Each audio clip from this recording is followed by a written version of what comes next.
Tonight, the Democrats officially begin their fight to take back the White House at a historic time of crisis in America. The party set to nominate Joe Biden and Kamala Harris as their ticket to defeating President Trump. Making the case for the Democrats tonight, former First Lady Michelle Obama. Other headliners include Biden's former primary rival, Senator Bernie Sanders.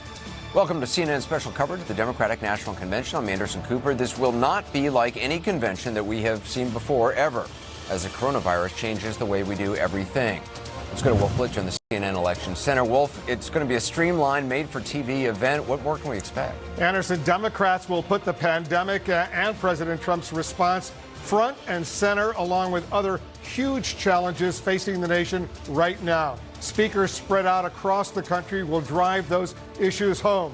We're going to hear from governors on the front lines of the coronavirus crisis, including New York's Andrew Cuomo. He will argue that the only way for America to recover is with new leadership. Michigan's Gretchen Whitmer will drill down on the threat to the lives and livelihoods of workers in her state and across the United States.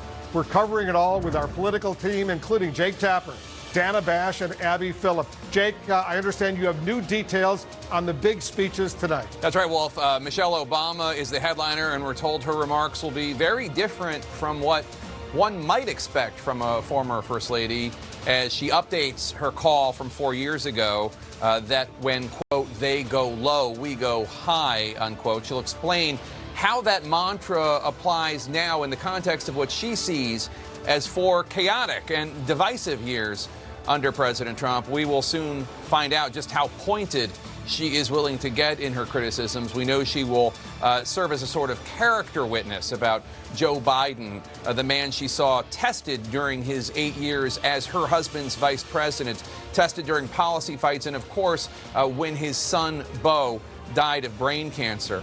We also will hear from Senator Bernie Sanders, who will call for progressives who backed him and backed Elizabeth Warren and other more liberal candidates to join together and unite behind Joe Biden to defeat Trump, no matter who they supported during the primaries, as the Democratic Party struggles to win over progressive skeptics of Biden. We're told that Sanders will validate Biden's economic vision, or try to do so at least, and argue that the former vice president is committed to fixing health care, even though, of course, Sanders and Biden have many strong disagreements on the subject. Dana, the Democrats are looking to draw some sharp contrasts between Joe Biden and, of course, President Trump. That's right, and that is including Republicans.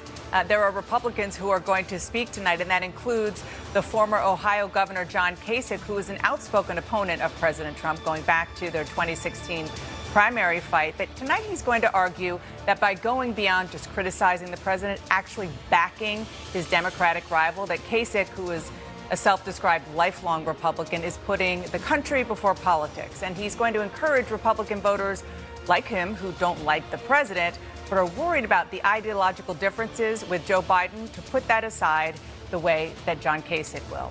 We're also going to hear from several prominent GOP women who support Biden, including former Congresswoman Susan Molinari. She even gave a keynote address at a Republican convention, and now, in the words of one Democratic source I spoke with, she represents exactly the kind of voter the Biden campaign is hoping to win over.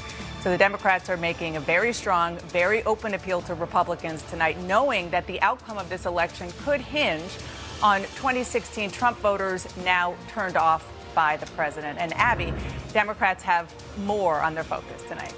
That's right, Dana. They're devoting a considerable amount of time to the fight for racial justice and presenting it as a crisis that's as urgent and important as the battle against the coronavirus and the nation's economic slides. So we'll hear tonight from a family that has come to symbolize that struggle very publicly.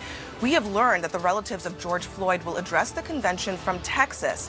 And D.C. Mayor Muriel Bowser will speak from the balcony overlooking Black Lives Matter Plaza, just a couple of blocks from the White House, where peaceful protesters were violently tear-gassed. And she'll talk about how she went up against President Trump during that time. And in her words, he was plotting to send troops in camouflage into the streets and federal helicopters into the air. Anderson.